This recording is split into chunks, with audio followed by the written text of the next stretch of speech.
Central America is not today a recognised centre of rugby excellence.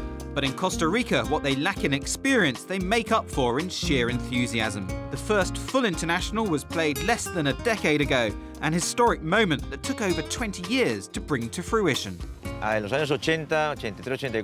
1980s, around 83 or 84, my brother and I had come over from Spain. We were travelling in our car when we saw some people with a rugby ball. Guys from Britain, France and Costa Rica were all playing, and they invited us to join in. We all fell in love with the game and continued to play together regularly. That's how it all began for a sport which was previously unknown in this country. And from such small beginnings, the sport has gradually taken root. I first heard about rugby whilst I was studying at college.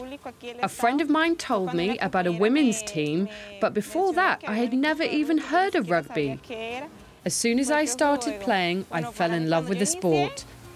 My coach at the time told me that I had a lot of natural ability, which I was very pleased to hear.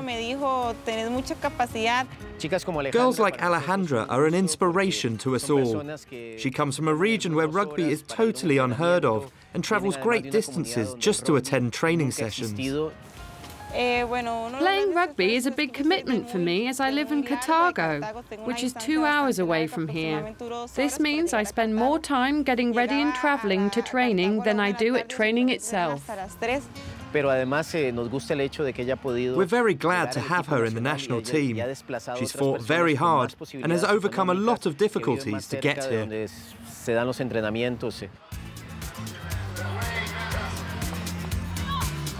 With the game gaining in popularity, the Costa Rican Union has even started hosting its own international tournament, the Rainforest Sevens. Costa Rican rugby is in a great position compared to where we were 30 years ago. We now have 7 or 8 men's teams and 6 women's teams. There's also a number of youth tournaments, and we're now an established Central American rugby nation. And with the help of Consor, we hope to make it into the IRB next year.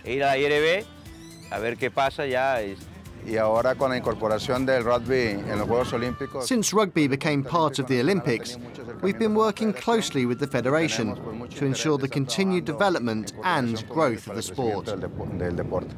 With the men's sevens team having just qualified for the Central American and Caribbean Games, the focus is firmly set on the future. There's a great opportunity for growth here in Costa Rica, and we're already creating more spaces dedicated to rugby. On one hand, you need to get results and show people that Costa Rican rugby is improving. But you also need to focus on getting children involved. We want kids to grow up playing the sport, and for that reason, we've embraced the Get Into Rugby programme, which will be one of our main strategies for the next 4 years. And for the man who started it all, there'll always be the hope that one day he may be cheering on Costa Rica in a major tournament. It's a dream that's been 30 years in the making, and with a little help, we hope it can come true.